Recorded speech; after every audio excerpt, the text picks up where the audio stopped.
Welcome to the Rusted Garden Homestead. This is video 3 in growing and planting a summer garden. And we're just really focusing on these 3 raised beds. Plants are growing really well, so we're going to do some maintenance today. We're going to go back to the insect dust, which I talked about last week, identify some other problems, use a slug bait. I'll show you how to do that. Going to focus on trellising up the eggplant and the peppers over there, bottom pruning them. I'll show you that, of course. And now is really time to harvest the radishes. We planted radishes in the first video, and it's getting warm, but they did really well. Look at these beautiful radishes, and that's pretty good size for a later planting of radishes. They tend to enjoy the cool weather. And now when it's getting, to 90 degrees, they can get a little bit spicy, a little bit woody, but these are all nice and healthy. So you want to pull them out now, and we'll plant more radishes in here come middle of August, and we'll get ready for a fall planting of all the cool weather crops. This one's not so good. A couple of them didn't grow, but I would say that's a pretty good harvest for just tucking in the radishes.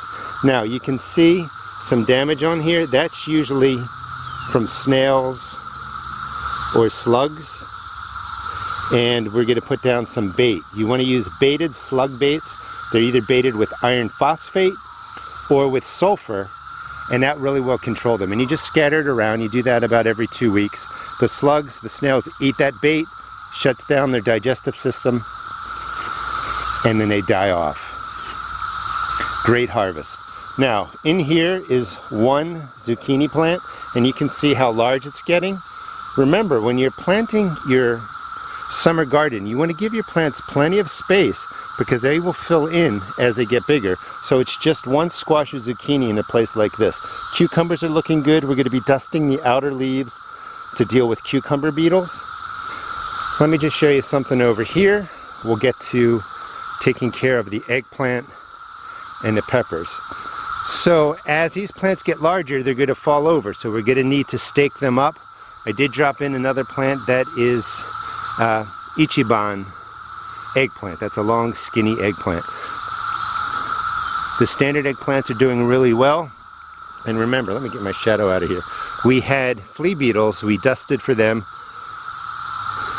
They leave the little holes in there. But the new leaves look pretty good. These are going to get another dusting this evening.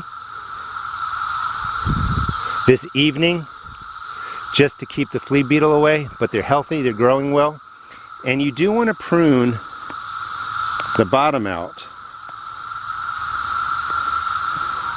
of your zucchini and peppers. You just start slowly creating a gap down here so that you get airflow.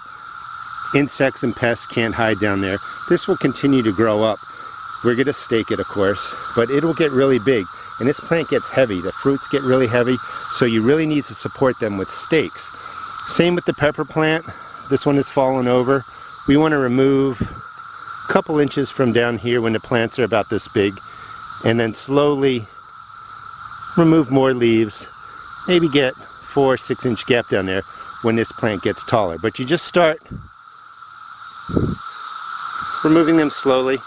We'll get the stakes in. You can use cages just like this. They take up a little bit more space, or you can use any pole that's 4 to 6 feet tall. Peppers can go with a smaller stake.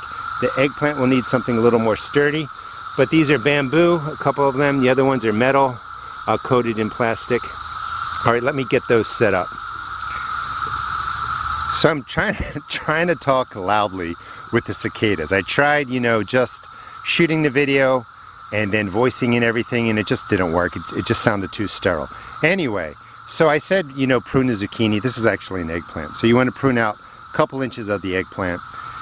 I'm going to use the cage here because this plant does get big, and I'm going to put down a stake.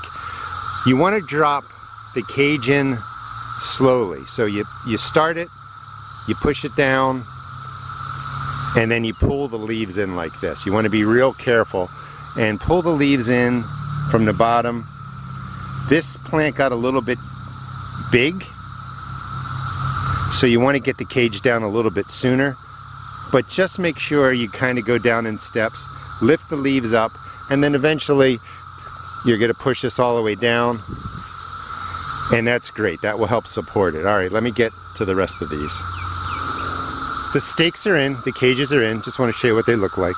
You know, combination of a cage and a stake, that will support these eggplant. And they're doing really well. And if you remember, they were looking a little bit yellow. Everything is green now. I did give them a drink of the fish emulsion. I'll be talking about that more next week when I give these the next round of feeding, granular fertilizer on the soil, water soluble. We'll talk about that. But you really want to come out each week, make sure you're weeding, maintain the plants, look for pests and diseases. And like I said, I know that I get flea beetles, cucumber beetles, I get a Mexican bean beetle. I'll show you how to use the dust again at the end to take care of that. There's the darn cicada. One of 10,000 here.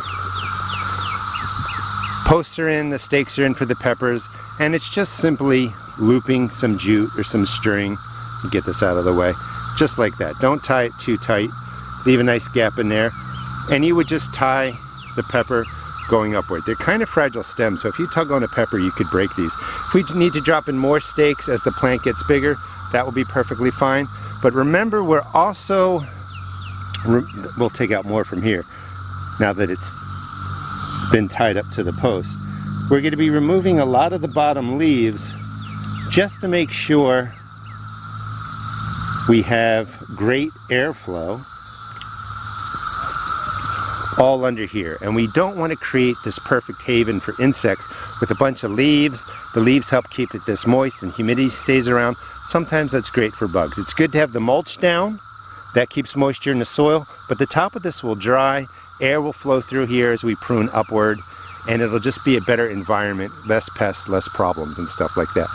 But this is the beginning, how you begin to take care of the peppers, the eggplant, stake them up. If we spin around this way, we have been taking care of the tomato plants, and we've been tying them going up the post. And now that they're bigger, we would reach in, scissors would be better, but just snap off some more leaves, just like that. You don't need to be fancy.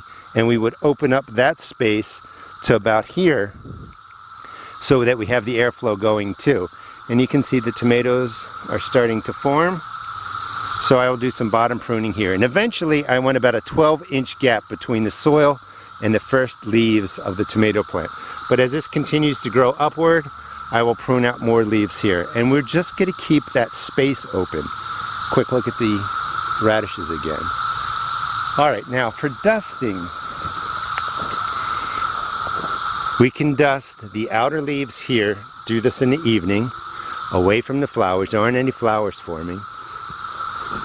Some of the leaves down here, and just kind of put them on different leaves of your bean plant. Outer leaves of the cucumber. And when the beetles come out, they're really active at night. They will crawl all over the place, and you will be able to kill off some of the beetles. You can never stop, I think, insects 100%, but we can manage them down. So let me put the dust down. Let's pretend it's the evening and we're taking care of the plants. The insect dust is on the eggplant, and that's going to manage the flea beetles. It just rained a ton in the last couple of days, so the flea beetles are going to be back. You want to be careful not to get it on your basil. You don't want any dust on there, organic or synthetic. You don't want to eat it. Again, dusts will kill all insects, so even though it's organic, it will still hurt your pollinators and all that, so you have to just use it wisely. There is no dust that I'm aware of that discriminates between good and bad insects, so just try not to get it on the crops that you're going to eat. On the beans, I start just putting dust on some sporadic leaves. The bean beetle will be crawling all over this. Keep it away from the flowers. Nothing is flowering right now, so it's a good time to get some of these insects under control. I know I get those insects, so you don't want to be dusting for things you don't get. You need to keep a journal, keep track of the pests and disease that come. Outer leaves of the cucumbers got a little bit heavy there. The dust was a bit thick because of the humidity that we've been having. So you don't want to put that much on there. That's too much. Maybe just something like that. Outer leaves of the squash or zucchini. And then the same thing with the cucumbers over there. And I would normally do this in the evening, you know, just before it gets dark. The good insects go away. let the beetles come out, run through this, kills off the flea beetles, wash it off in the morning. And you can do that again the following evening.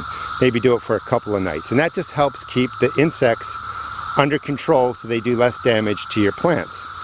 Now, for the snails and slugs, again, when you have big holes like that in your plants, those are potatoes, they're doing well in the pots. I'll be harvesting those in a future video. It's probably snails and slugs. So any baited snail and slug killer that either has iron phosphate or sulfur in it work, and you don't pile this up, you just scatter it just like that in a couple of places,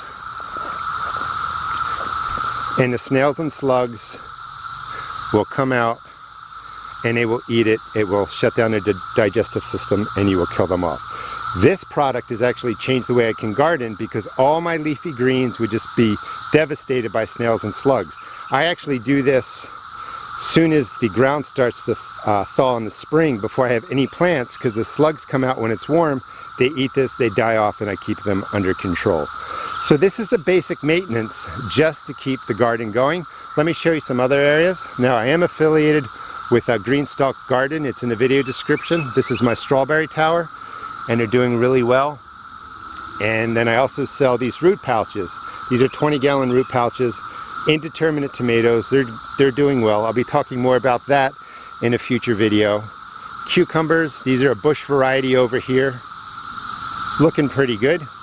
But the main area that we're focusing on in this series is just the 3 beds. The 4x4, this is a 4x6 and another 4x4. And this size is perfect for a family of 4. Things are growing really well. Next week, we'll be doing side dressing, water-soluble fertilizer, continue the pruning, continue maintenance, and pretty soon we're going to be harvesting squash and zucchini, tomatoes, peppers, beans, and all that. So things are looking good. Hope your garden is doing well. Please check out my seed shop at therustedgarden.com.